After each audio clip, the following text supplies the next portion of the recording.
Today we're going to cover 9 types of people that I can tell really quick within a few minutes that they're not going to make it in Ecuador, at least trying to live here longer term. I had a hotel in Quito over 7, almost 8 years. I had contact with these types of, with new arrival expats literally all the time, almost on a daily basis. But there were 9 types of people that I saw arrive that I knew probably weren't going to make it that long in Ecuador. The shortest I ever saw new arrival expats last in Ecuador was a little less than a week. They came in with like 15 bags. It was a mother and her daughter, and they stayed in my place, and with the idea of moving to Ecuador, which they just did. And with a couple days later, something happened. They stayed at my place again. They said, "Keep all the bags. We don't want them. We're going home." Now I tried to ask, why, but we weren't that really close, and they didn't really give me a good reason why. Something probably happened. I don't know, but definitely something happened. So that's the shortest time I've ever seen a new arrival expat last in Ecuador.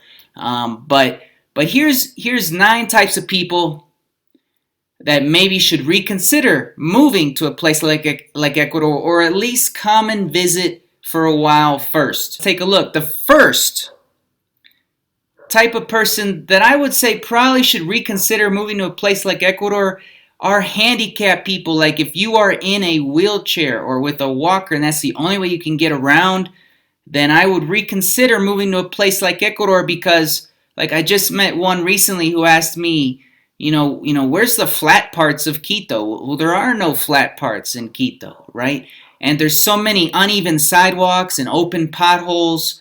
And I've learned just pushing a baby stroller around, it's really hard to push a baby stroller around in Ecuador, because the sidewalks are not wheelchair friendly. And it's just kind of a pain in the butt. And there's a lot of open holes, and it's not very wheelchair friendly. The second type of person that might not like Ecuador to live long term, and you know who you are, would be the type of person when they travel, they only like to stay in these big box chain hotels, right? Like the Hilton and stuff. If that's the only way you can travel, Ecuador's probably not going to be for you, right? We all like these establishments, but like a lot of us, are you flexible enough to stay in a clean but safe but simple bed and breakfast style place, here and there? If you're not quite flexible enough, then Ecuador is probably not for you, because the only places in Ecuador that are like this are inside these big box chain hotels. The third type of person that probably should not move to Ecuador, that I see move here sometimes, are the people that get really angry when someone is late or when something doesn't work like clockwork, like someone said it was going to work. If that really bothers you, Ecuador, a place like Ecuador or Latin America in general, is probably not for you. The next type of person that probably should not move to Ecuador are the people who I see complain to me often about the street dogs or the trash in the street, litter and stuff. These are common things in more third world countries, you could say, or developing countries, they're pretty common in Ecuador too, especially in certain parts of Ecuador. So, we all think it's sad when we see it, but if it really bothers you, like I've seen in some people, then, you may want to reconsider. The next type of person I've seen that probably should not move to a place like Ecuador are people who completely refuse to speak Spanish, and in fact take it to another level when they complain about other people not speaking English here in Ecuador. Like, you are in a foreign country now, and you should not complain about the lack of English. You should learn to deal with it, and Spanish is actually probably the most learnable foreign language there is. If you just put in a little bit of effort, it's not that difficult. Now in Asia, because the languages are so much more difficult, we we kind of need, and it's pretty easy to find in most places in Asia, someone here or there who speaks a little bit English. But down here in Latin America, you can often go the whole day without meeting someone that speaks English, especially in these small towns. So it's something that you definitely need to work on. The next type of person that I see move here occasionally that I think, oh, this person's not going to make it, are people who just kind of flash money, right? Flash that they have money. They kind of show that they have money, or even sometimes even talk about it, and say they're looking to make investments. They're thinking about doing this, that. I'm always cautious about this type of person. I don't think they're going to make it. If you do have money, nobody should know about it, right?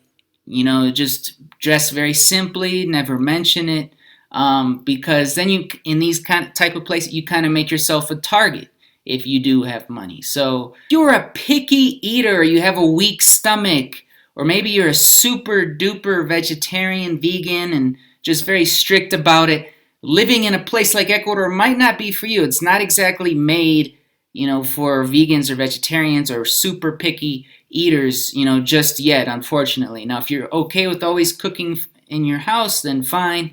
But other than that, it could be tough for you in a place like Ecuador. Now, another type of person that I occasionally see move to Ecuador are the tour package people. Like, the only way you can travel is in a tour package, when it's all nice and packaged for you, the whole trip. Like, if that's the only way you can travel, or like cruise ship travelers, that's the only way you can travel, then an off-the-cuff place like Ecuador might not be for you for like a long-term living destination. It's more for people who's okay with being an independent traveler here and there, and can do their own thing, because that's what you're going to find yourself doing in a place like Ecuador. Now, this is one of the most common types of people I see move to Ecuador that don't make it very long, and they're almost very quickly moving back, is when a couple moves here where one of them's not completely sold on the idea of moving to Ecuador. You both kind of have to be fully invested and okay with the idea, or it's probably not going to work. Either the marriage itself or both of you down here in Ecuador. So anyway, there it is. 9 types of people that probably should reconsider moving to Ecuador, because they might not make it very long. I'm Mr. Second Passport. If you like this, don't forget to subscribe and hit the like button below. Take care.